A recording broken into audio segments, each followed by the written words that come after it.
Alors, on va commencer déjà, par exemple, par choisir un thème. Parce qu'en fait, vous voyez qu'il y a ici le header, il y a un fond qui est identique à celui ici du footer ou de la section bottom. Donc déjà, on va choisir un thème qui va en fait nous permettre d'utiliser donc des classes Bootstrap avec un fond en particulier. En général, vous avez une couleur primaire, enfin principale et une couleur secondaire. Vous avez primary et secondary. D'accord? Donc ici, on va se remettre sur Bootswatch, qui est ici, et vous allez choisir un thème. Alors, au niveau, donc, vous avez à choisir, donc, surtout par rapport aux couleurs principales et secondaires, et par exemple aux formes des boutons. Par exemple, vous voyez, il y a aussi la police qui rentre en compte. Donc ici, vous avez, évidemment, il y a des couleurs qu'on pourra changer parce que nos couleurs, c'était bordeaux. Là, effectivement, on n'en a pas si on regarde bien. Alors, je regarde rapidement, mais vous pouvez prendre... On peut aussi faire une version de ce site qui va être, qui va ne pas avoir les mêmes couleurs, hein, on est bien d'accord. Donc, ok. Donc, moi, ce que j'aime bien, a priori, au niveau des couleurs primaires et secondaires, je pense que Flatty est pas trop mal. Ici, on aura des choses assez sympas et au niveau donc du thème et de l'écriture, ça me paraît pas trop mal. Ok. Et je pense que le bouton primary, là, ici, cette couleur sera bien pour mon header et mon footer, par exemple. Ok, donc ici, je peux visualiser également ce que ça va donner. Donc effectivement, ici, j'aurai cette couleur-là de barre au niveau du header et du footer. Ok. On peut regarder aussi ici par rapport eh bien, au card, ça peut être assez sympa. Donc je vais prendre ce thème. Ok. Donc pour ce faire, on retourne ici, vous allez faire download. Et vous téléchargez directement le bootstrap.min.css. Vous faites enregistrer le fichier. Et on va ouvrir notre projet où j'ai déjà mis en fait mes images de Bootstrap, enfin de consulting. Et je vais créer, je vais bien sûr ouvrir ce répertoire, créer un dossier CSS. Et dans ce CSS, je vais, alors oui, là, du coup, il faut que je le refasse. Alors, ce qu'on peut faire, je vais voir, normalement, si je clique ici, je vais aller cliquer sur bootstrap.min.css. Alors, il me l'enregistre automatiquement, ok. Pas de souci. Donc, je vais ici le couper et aller le mettre dans mon dossier CSS. Je vais en profiter directement ensuite pour créer un fichier style.css puisque ce sera mon style personnalisé. Ok, je reprends bracket. Ici, dans mon CSS, je vais quand même faire le ménage dans mon style.css, bien sûr, parce que j'ai copié celui de Bootstrap. Ok, donc Bootstrap, c'est la version minifiée qui est là pour le navigateur. Ici. Alors, attendez, un petit peu de patience. J'ai un petit... Donc, un petit peu de... Enfin, un problème un peu de... J'ai des ralentissements ici. Ok. Ok. Donc là, j'ai bien mon style et j'ai bien ici mon bootstrap.min.css. Je l'enlève de fichier de travail parce que ce n'est pas le fichier que je vais modifier. Ok. Donc, on va voir en fait toutes les différences par rapport au travail qu'on avait réalisé précédemment sur Consulting. Alors, je vais reprendre l'image du découpage. Donc, on avait un header qui contenait un logo plus un menu. On a une section carrousel, une section présentation, une section service et une section, je ne sais plus comment on l'avait, information, je crois, et un footer. Donc ça, en fait, on va le recréer assez rapidement et on va juste voir les différences. Alors, c'est vraiment subtil encore une fois, mais évidemment, il faut savoir les faire. Donc ici, oups. On va donc évidemment, là je suis dans mon style, hein, c'est pas ici que je vais créer. Donc je vais faire un fichier nouveau, enregistrer sous et je vais créer mon index.html. Alors je refais un point sur le nom du fichier index.html. Quand vous mettez un site en ligne, il faut absolument que le navigateur trouve un index.html ou un index.php.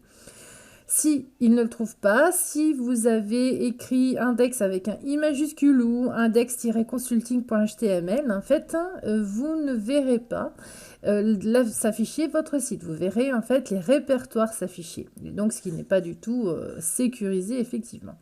Donc, faites très attention à ça. Vous pouvez faire preuve de beaucoup de créativité si vous le souhaitez dans votre mise en page, mais au niveau du nom des pages, il faut absolument être classique au niveau de l'index. Donc, avec Emmet, je fais point d'exclamation tabulation. Je vais Emmet qui est un petit programme qui nous permet donc d'écrire plus rapidement du code HTML. Ici, je vais mettre en consulting avec Bootstrap 4. Ok, donc on va reprendre ce que l'on avait précédemment, à savoir effectivement, donc ici je vais quand même compléter avant tout avec les différentes méta et les liens. Donc ici, on va mettre la méta name égale viewport pour tout ce qui est responsive, view porte. Le content égale width égale device-width, donc virgule initiale scale, donc le zoom de base, donc on le met à 1, on peut le réduire, etc. On peut mettre aussi par exemple shrink to fit. Est-ce que vous avez des différentes options? On va mettre cela. Ensuite, on va mettre nos liens. Donc, je vais mettre les links en dessous. Avec, donc, mon CSS se trouve dans dossier CSS, style.css. On va aussi, donc, déclarer notre bootstrap. Je le mets au-dessus. Rappelez-vous que le style perso, si on veut qu'il écrase le style bootstrap, on le met toujours en dernier. Ok. Évidemment, ensuite, pour que le carrousel fonctionne, que je retrouve ma page, on va reprendre Bootstrap, donc dans Home, Get Started. Ici, vous aviez les JS. Donc, vous cliquez sur Copy et on va les positionner juste avant la fermeture de la balise Body. Alors, je tiens à préciser qu'ici, bien sûr, Bootstrap fonctionne par rapport à jQuery. Mais ici, on a une version slim de jQuery. Donc, si vous créez des scripts ensuite personnalisés qui doivent s'appuyer sur du jQuery, mais qui n'est pas forcément dans cette version slim, mince, enfin réduite, à ce moment-là, vous pouvez remplacer ce lien par le jQuery complet. Voilà, juste une petite précision. Donc, une fois qu'on a ça, bien sûr, on va créer notre structure. Donc, ce qu'on avait fait par rapport au premier consulting, on avait bien sûr mis une balise, une balise main avec une classe container. Donc ça, la classe container, elle fonctionne toujours de la même manière. Ça permet donc de centrer notre contenu avec des marges égales à gauche et à droite. On avait donc un header. On va mettre une classe roue ici. Et on a donc le logo et le menu. On va venir compléter ensuite. D'abord, je vais créer en fonction de ma découpe. J'ai ensuite une section avec un identifiant. Alors, Emmet, je ne vous le conseille pas pour débuter. Donc, je vais le faire à la normale, parce que je préfère que vous appreniez bien et que vous vous habituiez à écrire tout le code. C'est plus facile pour l'acquérir. En fait. Donc, on va créer une première section avec comme idée carrousel. Donc, ce sera notre carrousel. Ensuite, on va créer une section avec un ID égale, voyons voir, j'ai dit présentation. Ensuite, on va créer une section ID égale service. Une autre section avec comme identifiant. Qu'est-ce que j'avais mis? Information. J'avais mis bottom la dernière fois. Je vais reprendre ce que j'avais mis la dernière fois. Et ensuite, on a le footer. Ici, pas d'idée spécifique. Il n'y a pas besoin. Ok, donc maintenant, dans mon premier header, j'avais mis une classe row. Mais ce qu'on va faire, c'est qu'effectivement, nos sections vont aussi avoir besoin de cette classe row. Parce qu'en fait, elles vont être divisées en colonnes. Donc à partir du moment où on a besoin de diviser un élément, alors le carrousel, on peut quand même lui mettre une classe row si on le souhaite, parce que, mais là, je pense que c'est pas nécessaire. Des fois, c'est bien d'uniformiser en fait au niveau des espacements. Pour l'instant, on va l'appliquer donc sur la section présentation, service et ici bottom. Voilà, comme ça. Rappelez-vous maintenant avec Bootstrap 4, les classes row. Donc, on va regarder ce que va. Pour l'instant, il n'y a rien, donc on va pas pouvoir voir, mais je vous montrerai par défaut. On a un display flex qui est appliqué en fait sur cette nouvelle classe. Ok, donc voilà, on a notre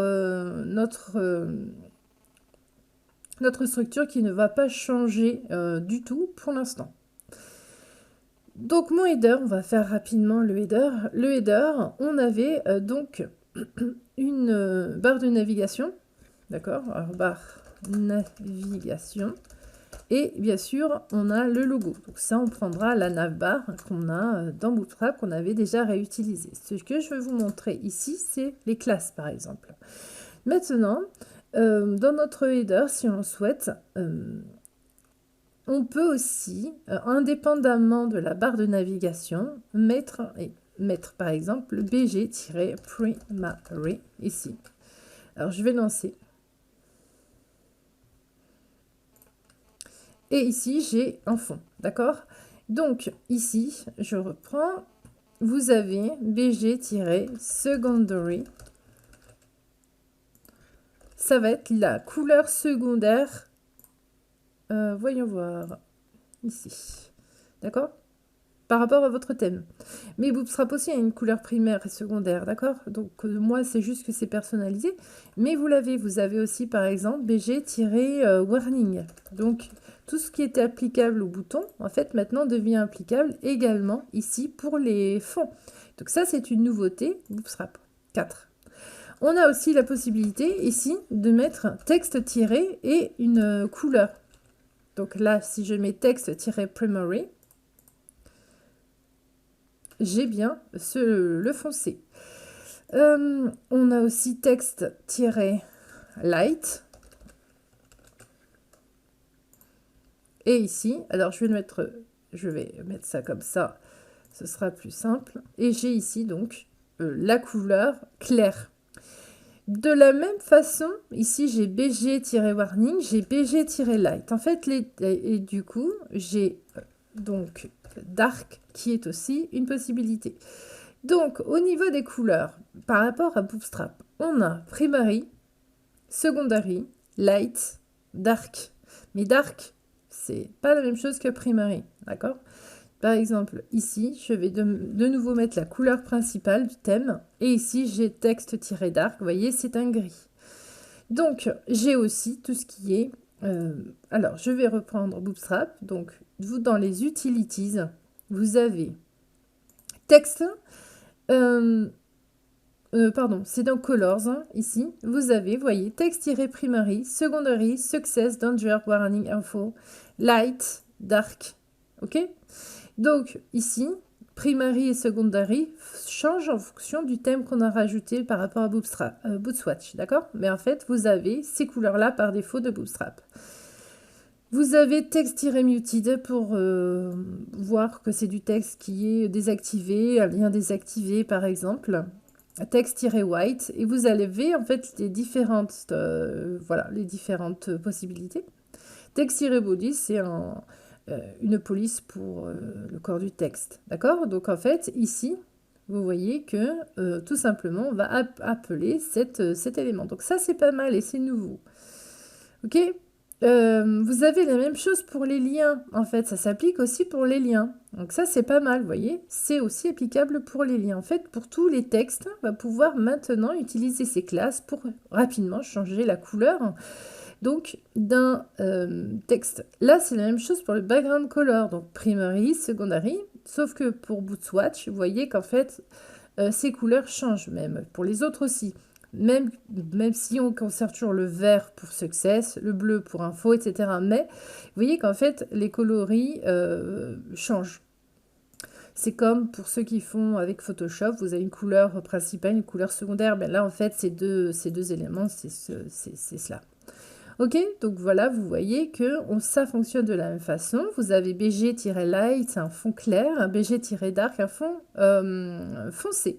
Voilà, donc vous avez même un BG-transparent si vous voulez appliquer donc de la transparence. Même si j'avoue que dans mon cas, je préfère quand même utiliser les RGBA. Mais vous avez également ici la possibilité de faire des dégradés. Donc ça aussi, c'est quand même assez sympa. Donc on peut tester, par exemple, si je mets BG, ici, gradient-primary. Ah, ici, ça ne va pas s'appliquer. Ça ne s'applique pas. Je vais... Non.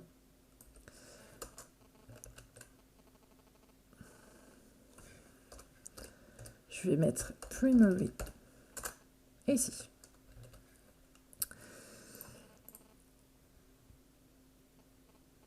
Ah, parce que par défaut, évidemment, on a cette variable qui est mise à false. Il va falloir donc avec jQuery l'activer si on veut pouvoir utiliser ces éléments. Voilà. Donc on le verra pas spécifiquement, mais si vous voulez essayer, il va falloir donc mettre cette option à true. Donc ça c'est intéressant déjà au niveau donc de nos couleurs. Ça veut dire que ici si je mets un texte, je vais mettre light plutôt. Et je vais donc réutiliser ce BG-primary text-light à mon footer. Classe égale. D'accord? Comme ça, j'ai déjà des éléments qui sont mis en place. Alors là, évidemment, je vais mettre copyright pour que le fond puisse être utilisé. Ok? Donc là, ça fonctionne. Maintenant, vous allez me dire, oui, mais là, il va falloir quand même aller dans le CSS pour pouvoir rajouter des paddings. Eh bien non. En fait, comme je vous le disais, alors là, ensuite, évidemment, hein, on va le modifier par rapport à la navbar qu'on va fixer en haut. Mais si vous le souhaitez, on peut déjà tester ici au niveau des... On le fera dans la prochaine vidéo. Voilà. Merci de votre attention.